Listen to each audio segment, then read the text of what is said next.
again, like I said, this lecture will probably go pretty much a full hour. So if I can have your attention as I get into it, it's very important. All right, Albert. Here. Good morning. Good morning. Barlow. Bale. Good morning. Burgess, Emily. Molly. Good morning. Eric. Good morning. Tyler Harris. Henson. Here. Red Henson. Morning. Morning. Hill. Here. Morning. Payton. Owen Lee. Here. Morning. Links. Morning. Kimberly. Morning. Braden. Hannah. Morning. Katie. Tanner. Ryan Moon. Morning. Nixon. Morning. Carlos. Jabari. Donovan. Luke. Here. Morning. Matthew. Helen Rollins. Scott. Shipman. Thomas. Morning. Casey. Waterford. Webb. Morning. White. Morning. Did I miss anyone that is here? All righty.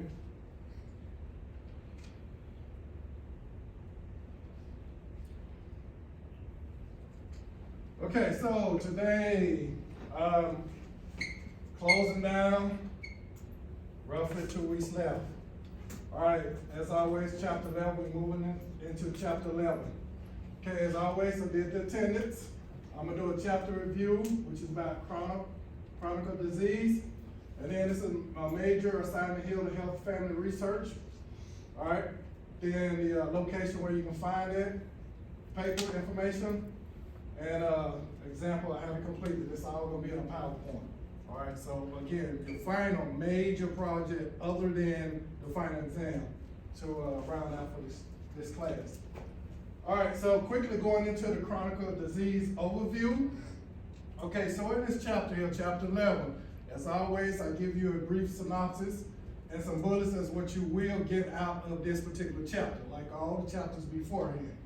Okay, you will identify major types of cardiovascular disease, cancer, and diabetes. This here, unlike my other lectures and my other assignments, I gave the assignments and then I went through a chapter that kind of went with that assignment. This way I'm doing it reverse. Now I'm giving you some information and the research that you're gonna have to do along with the assignment really ties together, not that the other ones did not. It's just now you're gonna have a little bit more information and to be able to speak a little bit more intelligent as you get into the research assignment, okay? All right, so you're gonna identify major types of cardiovascular disease, cancer, and diabetes in this chapter. Here is something that really gonna tie it into your assignment that you're gonna have to do over the Thanksgiving weekend. Assess your personal risk factors for these chronic diseases. It's gonna tie together, it's gonna come together, and you're really gonna enjoy it. So in this chapter, you're gonna be able to assess your personal risk factors of these chronic disease, not only in the chapter, but the assignment that you're gonna have to do. All right, the assignment that you're gonna have to do really gonna help you assess this here. All right, so it's very important. Describe screening, diagnose, and treatment option that comes with these particular diseases. This chapter help you with identifying those. Next, plan steps to reduce your risk for these diseases. Again, as I close today, as I send you off, as you begin to do some research, once again, when you have the research information that you're going to have to do, it works all together as you begin to plan steps to reduce your risk of these diseases. You know, they say one thing in life. They say the one thing that we can count on in life, other than being alive, is paying taxes is one, jokingly, but we have to pay taxes. But the one thing that we really can count on that's gonna happen to us, is we're gonna leave this earth just as well as we came in here. We are going to die, without a shadow of a doubt. There's no way in history now that we outliving and living and living and living. We're gonna die. You know, unfortunate thing, but it's gonna happen. But when you learn how and understand factors that's in you, and you learn how to understand how to reduce these risks of these diseases, it helps you. It will help you. The average lifespan for men and women is roughly to 75 years of age, some 80. Average. Yes, we have heard about people living to 100, 101. Very few. All right. Yes, we have heard that as babies coming into this world, some of them do not survive coming in from the beginning. However, throughout though, most of us will, particularly we take care of business, as you have been learning in this class, to live at least 77 for men and a little bit longer, 80 for women, to expand your lifespan. All right. Of course, you got to do some things. Okay. So in this chapter, it will cover some very important, almost more important than the physical exercises, almost more important than what you eat, all right, that will help you with reducing the risk of your disease. Okay, getting into the lecture now. So, as this next major project that you're gonna have to do, it involves talking with your parents. It involves talking with somebody that knows the health history within your family, okay? You will have to do a family health research that you're gonna have to produce after Thanksgiving, all right? I chose to do it at this time, and I chose to do it at the time where you guys will go home and be around your family member. You know, and one of the things that I kind of like about it is when you get home, and either before the Thanksgiving meal or while you're at home, and you have the opportunity when your parents ask, how was college? How was your first semester? What did you do? And they'll be like, oh, that's your open. That's that deal breaker. That's that, what we call that icebreaker. When they said, how did you do? What did you learn? You know, they say, oh, well, this is what I learned in this particular class that Coach Johnson, whether you announce me or not, but just about personal health. All right, and I have a project that I have to complete, mama, dad, grandparents, guardian, whoever has been taking care of you and whoever knows this information. All right, so you're gonna have to sit down with them and say, I need some information that's gonna help me, yourself.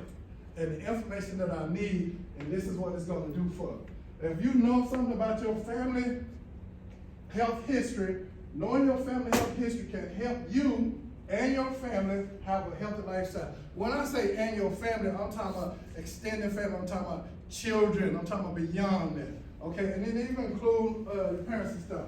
But knowing this information, all right, tracing the illness suffered by your parents, grandparents, and other relatives can help your doctor predict the disorder to which you may be at risk at, and taking action to keep you and your family safe, all right? So it goes back to being able to plan steps to reduce your risk. You have to know some information, all right? Some information that you would not know unless you had this intelligent conversation with your guardian, whoever takes care of you, whoever knows this information. You gotta have it. All right, now they are coming into your education, all right? Now, who in here have their own doctor? Who in here have your own doctor and been to your doctor? Anyone? Okay, you been. Okay, so are you two familiar with, and who else may be familiar with questionnaires that you get from a doctor? You familiar with, anybody else? As these questionnaires, as you get into a new doctor or old doctor, or if you're in there by yourself because you're young adults now, and your parents did not fill it out, because at some point in time, a transition do occur. That transition, what I mean is now you're no longer a minor child. Now you are a young adult. All right, now it's time for you to go and see a doctor and then get all this paper information and then this questionnaire. And on this questionnaire is questions particularly as it pertains to your family, your mother, your daddy. You know, things that you will learn throughout this assignment here. You got to fill out that questionnaire. I mean, it's nothing like being there, and on the questionnaire, one of the things they ask, if anybody in your family have ever dealt with cancer, and you don't know the answer to that, and you're 20, 24, 25, 30 years old, and you don't know that. That's very important, because if you're able to check, yes, somebody deal with cancer, all right, who is that person, mother, dad, or even a brother? Now, your physician can help better you, can help guide you, can help say, okay, now we need to start doing some things to prevent this from happening to you. It won't so much prevent it, because if it's in the family and the doctor knows, chances are it's gonna come through. And this is what this assignment gonna bring you to understand what are those issues that's there. And then gonna transition from your grandparents to your parents to you, that you're gonna need to know. All right, so I decided to put this assignment in all my classes that I teach, one even in Florida, and this one here. So again, so young people can better have an understanding. All right, so as you go back home and you start talking to your parents about this type of stuff, this assignment, they would understand where it's coming from. And they would need to know that it's about you and can help you and your family. So when you start having children, if you decide to, you know, now you're gonna have some information that you can pass on to them at the appropriate time. All right. So what you will learn, what is in the genes, so you can better monitor your lifestyle. You're gonna know this once you have this intelligent conversation with that particular person. You'll know more about your family health history, something that you need to know, as I emphasize, as I express, as I share with you, when you transition into a doctor's office and they're gonna give you this boatload of questions and that you have to answer and your parent is not there. You're gonna need to be able to answer it just as intelligent as if they was in there answering for you. More about your family health history. Important health information to share with your child or children at that point in time. You're gonna want them to know for the sake of their longevity and their health. You need to know this information, all right? I didn't find out my information until I'm 45, 50 years old, you know, and I didn't find out until I have my own personal situation. Now I'm like, wait a minute, where did this come from? Now I decided to talk to, and the one reason why I did, because I had never been in a class like this when I was coming up through my undergrad and when I got into my master's program. I didn't have this type of information given to me, an assignment to go say, oh, go look at this here. So now here I am, I have my own personal health issue, and the doctor asking me about my family health issue, and I don't know. I'm 45 years old, and I have my own children, you know? And so now I sit down with my mother. I couldn't sit down with my father because at this time he died young. So now I'm sitting down with my mother and I'm talking about these things that's happening to me. So she say, I've had high blood pressure ever since I was 23 years old. What?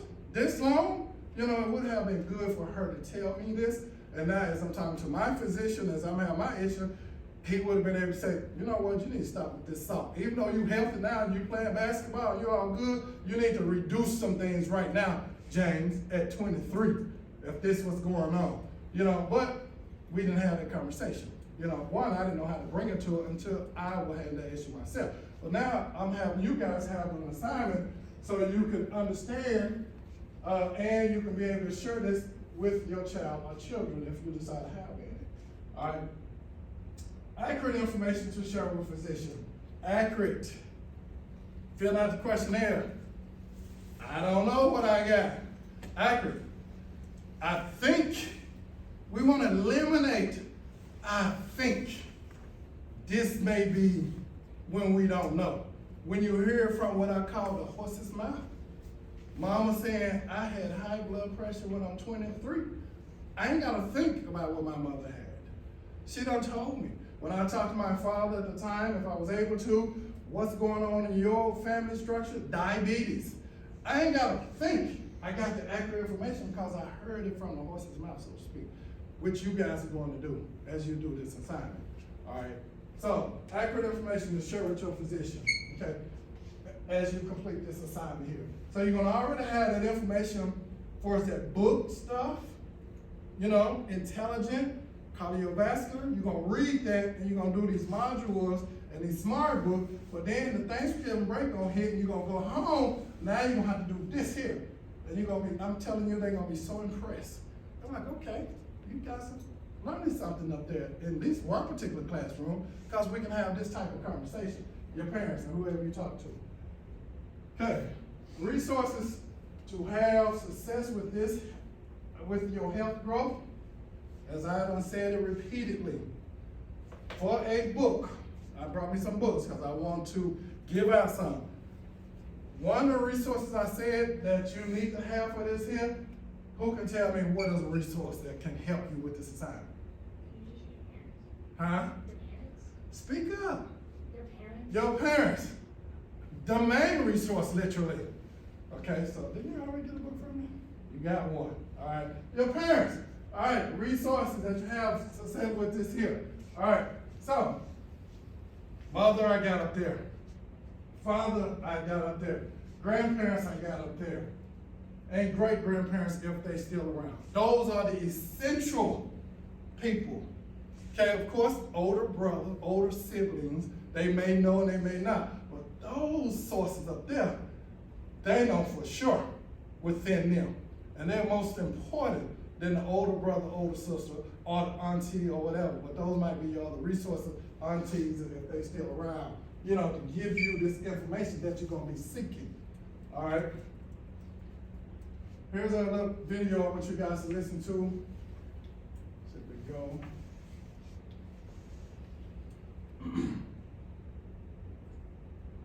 Just by looking at you, I can tell what's wrong with you. You want to look your best, and whenever you have any imperfection, you're quick to blame it on aging or stress, but really that's not all the signs that something is wrong with your body. If your insides aren't healthy, that will show superficially.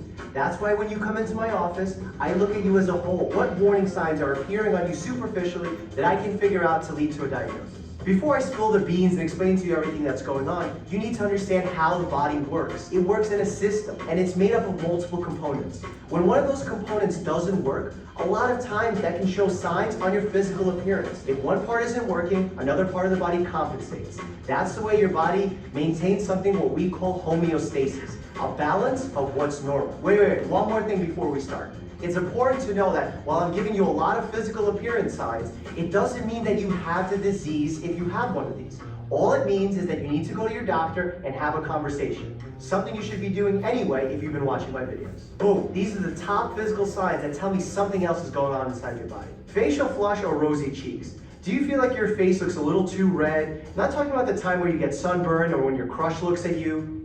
Hey girl, you may have a medical condition called rosacea. Rosacea is a fairly common skin problem with 14 million people living with the issue in the United States today. It's not something you should get really concerned about thinking it's a danger to your health, but it's a simple, benign condition that can be treated by your doctor. Wait. One more thing about facial flush. If you're part of the Asian population, you may suffer from something called Asian flush. That's what happens when you drink alcohol, but because you're deficient in the enzyme acetaldehyde dehydrogenase, yeah, that's a mouthful. You may have a reaction because you can't clear the alcohol properly. You may think you have a thin chin. You may think you have a thick neck. You may think it's just a cosmetic problem, not that big of a deal. I think it's a serious risk factor for an illness called sleep apnea, which can predispose you to so many bad illnesses, including stroke, heart disease, high blood pressure. When you have sleep apnea, there's actually moments in the night where your airway completely closes. Whether it's because it's too small or too big, it closes. And when that happens, it ruins the quality of your sleep. We've all heard our partners snore at night.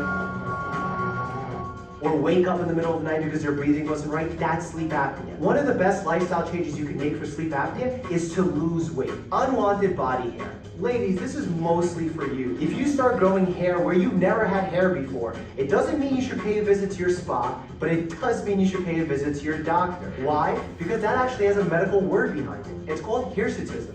And what that means is you started growing hair in a place where men usually grow hair. This could be due to a hormonal problem, one of the most common being PCOS, which is polycystic ovarian syndrome. When you pair hirsutism plus abnormal periods, that's highly suspicious for PCOS. Hey man, you got stanky breath, bro? If you have bad breath or what's medically known as halitosis, it could be a sign of acid reflux. During acid reflux, the stomach contents, including food, acid, all get pushed up into your esophagus and create this nasty smell that you may notice when you think you have bad breath. A lot of people think they'll solve this problem by brushing your teeth more, but that's not the solution. The solution is to go see your doctor. Some say the eyes are the window to the soul, but what I say, the nails are the window to your health. When a patient comes into my office and I'm doing a physical exam, I pay extra attention to the nails. The nails give me a lot of information on what's going on inside your body and tip me off to some illnesses I should be on the lookout for. If you have clubbing of the fingers, that could point to a chronic respiratory infection. If you have spooning of your nails, that could point to a chronic anemia process. Some of you may worry about white marks or lines on your nails, and generally that's not a problem. But if you do have two lines running parallel horizontally across your nail, that could be something called Muehr's lines and representative of kidney or liver issues. Some of you may find dents or ridges in your nails, and generally that's not something you should be concerned about. If that does occur with some weird symptoms at the same time, that's definitely something I want to hear about and could point to a more serious autoimmune issue. Do you guys remember what the body's largest organ is? No! No! Skin. First things first, you know you have that little pimple, that little scratch that never seems to heal? To you, that may not be of any importance, but to me, it's incredibly important. If you have a non-healing wound of the face, it's squamous cell carcinoma until my tests prove otherwise. Also, of utmost importance to skin are moles. No, not this type of mole. Mole! Bloody mole! Yeah, that's the mole I'm talking about. Most of the time, moles are completely harmless and benign. However, sometimes they may represent a serious form of skin cancer. The way doctors make this distinction is using the A, B, C, D, E classification system along with dermoscopy. When you're younger, it's not abnormal to form new moles. However, as you age in your 50s and 60s, if you're still developing new moles, that could be a cause for concern and cause me to investigate further. Hair. It's perfectly normal to see a few strands in the shower, but if your shower drain looks like a baby rodent, there might be something else going on. Excessive hair loss can be caused by an overactive or underactive thyroid, or something like anemia. So when a patient walks into my office, I pay extra attention to what's going on in their scalp. However, have no fear. A lot of these issues can be diagnosed by a simple blood test. Also, it's important to remember that you're able to lose up to 100 strands of hair per day, and that's totally acceptable. The eyes will give you a lot of information. If you look at the color of the eye, if there's something off, it's not perfectly white, a lot of times you'll see some yellowing of the eyes, and it has a medical name, it's called jaundice. That occurs when there's something wrong with your liver or your gallbladder. I can also look below your eye and get some extra information. Things like redness or bags can represent something called allergic shiners, which is a very common symptom of people who suffer with allergies. Springtime, fall time, very common. If you don't sleep well, if you eat high sodium foods, if you're dehydrated, the appearance of your eyes is going to appear fatigued, heavy, sad, and it's not going to be a pretty sight. You know what they say about big feet, right? Yeah, no. It's important to make sure that they're not just swollen. That can represent a wide variety of medical issues. Things like congestive heart failure, circulation issues, lung issues, autoimmune things like arthritis. All of those can lead your legs to balloon up. But if you have some mild swelling at the end of a long day of being on your feet, that's something called dependent edema, and likely nothing to worry about. A lot of these signs I've pointed out may seem like superficial concerns, but they truly tell me a whole story of what's going on inside your body. Never be afraid to tell your doctor if something doesn't feel right, look right, or even smell right. If you have any questions in the meanwhile, drop me a comment down below, we'll have a conversation and figure out what's going on. Otherwise, make sure to hit subscribe and share this channel with your friends and family. Those people over there are a little weird. Oh wait, that's me. The food that's supposed to be in your belly along with the acid gets regurgitated back into your esophagus, which creates that nasty smell you hear. You will see where.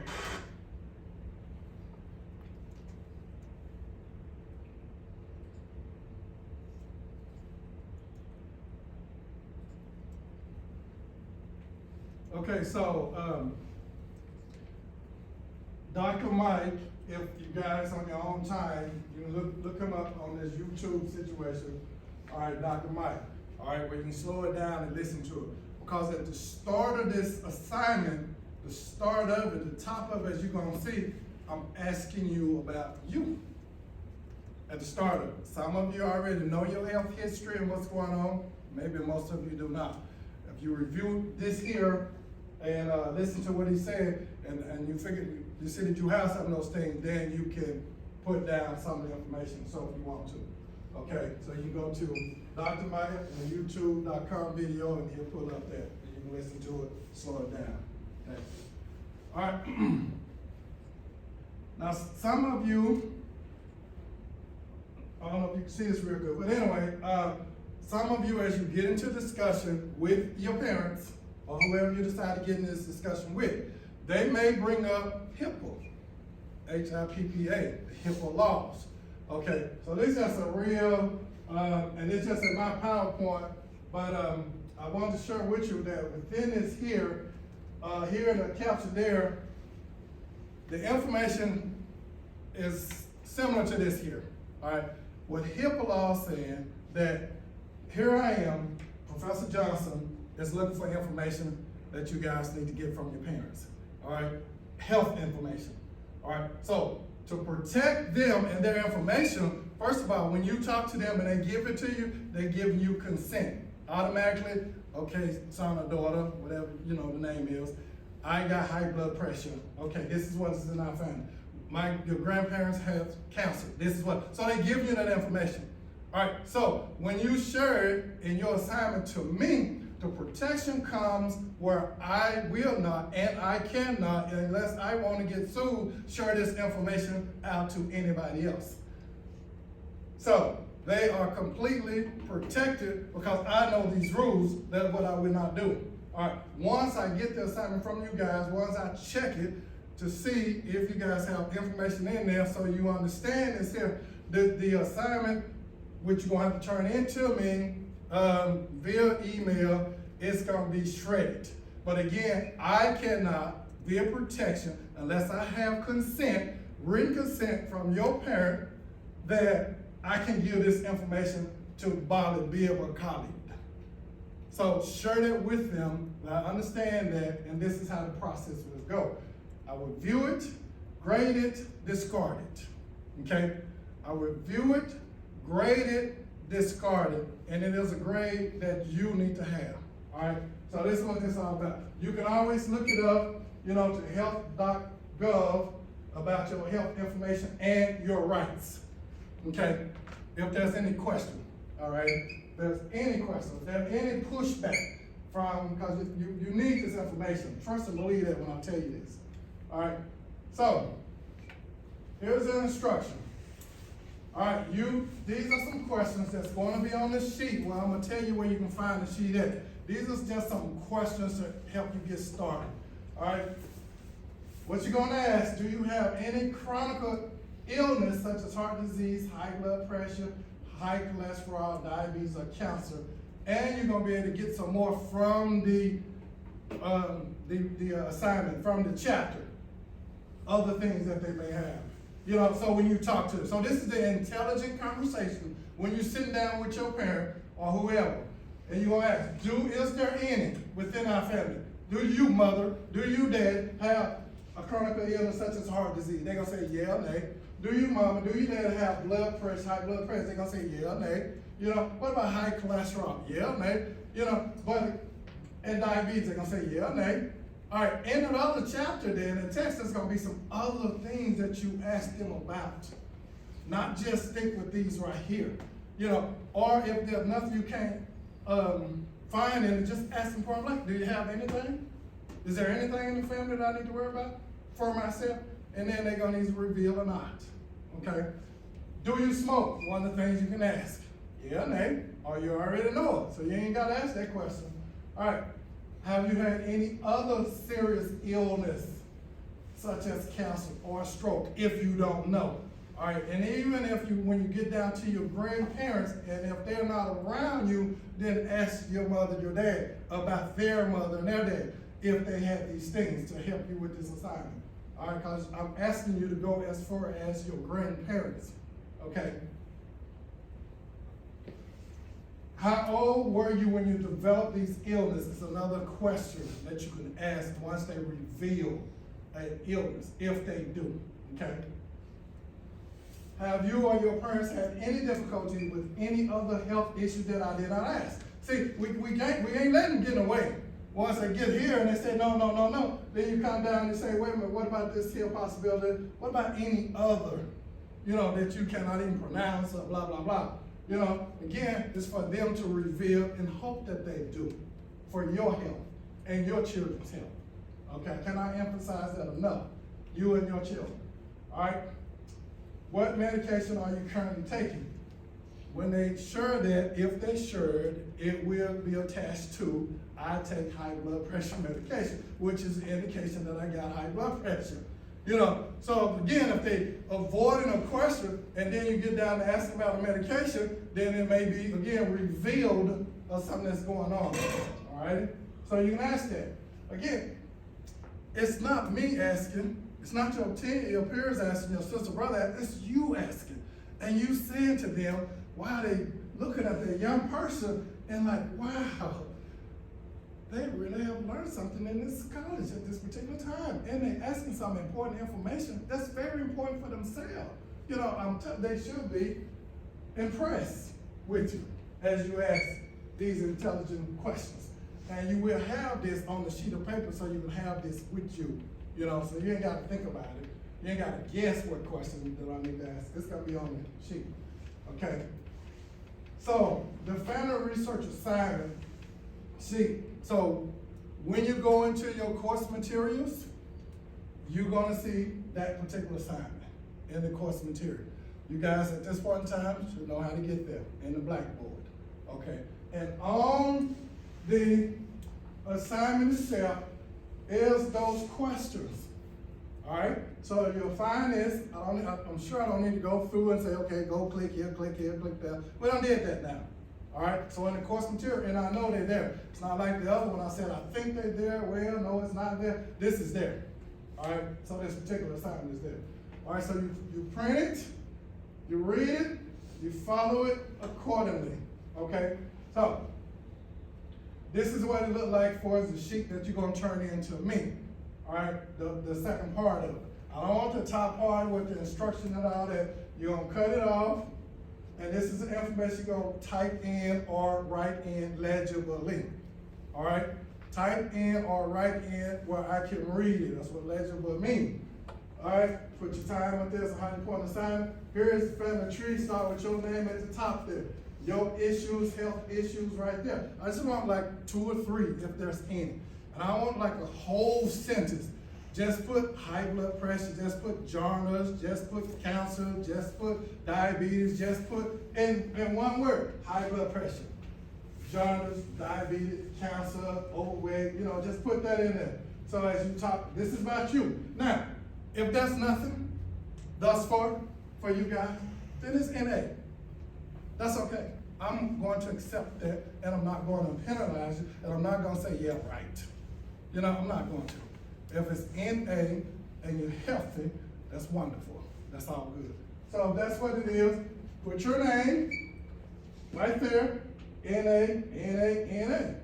Great. Mother's name, just put first name right there. If she say, I'm healthy as a lamb, that's okay. I gotta accept that if she says that, But again, this emphasis is that I need to know this information for yourself, mom and dad. Go ahead. Are you wanting us to include like mental illnesses too, like depression and anxiety, or are you just wanting us to stick with I want to include that in there too. That's again one of those genes that can transfer. So that's very important. And just put you know, the name of it, you know, in there for the name, okay? And the same thing, so cancer, high blood pressure, diabetes, I'm just giving an example. So then segue over here to your father, you know, if any of them not available, I have had some students that's adopted.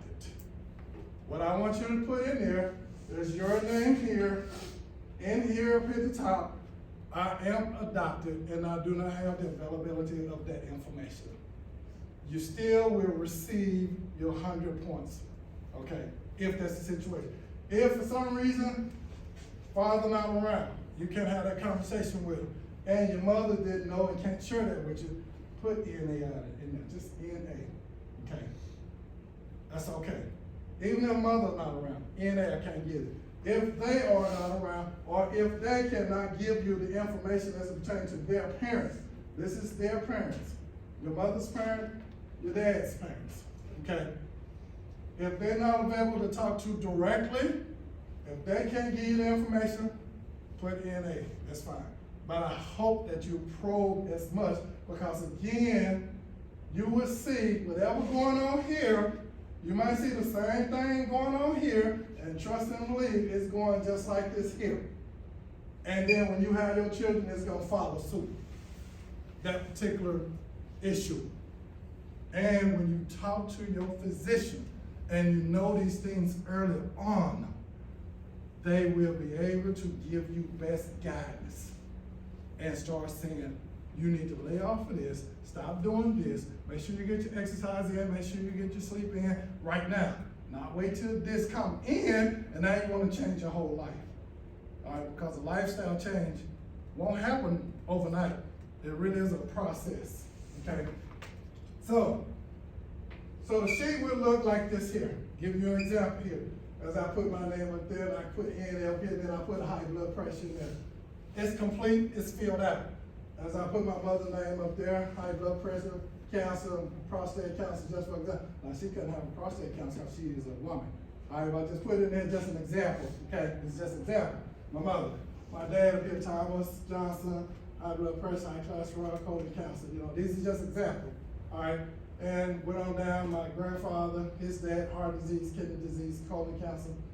My grandmother, his mother, breast cancer, Alzheimer's. You know, these are just examples that I'm showing you as how I would like for your sheet to be filled out. Not that it have to be highlighted yellow. I'm doing this for the sake of hope y'all can see this from a distance.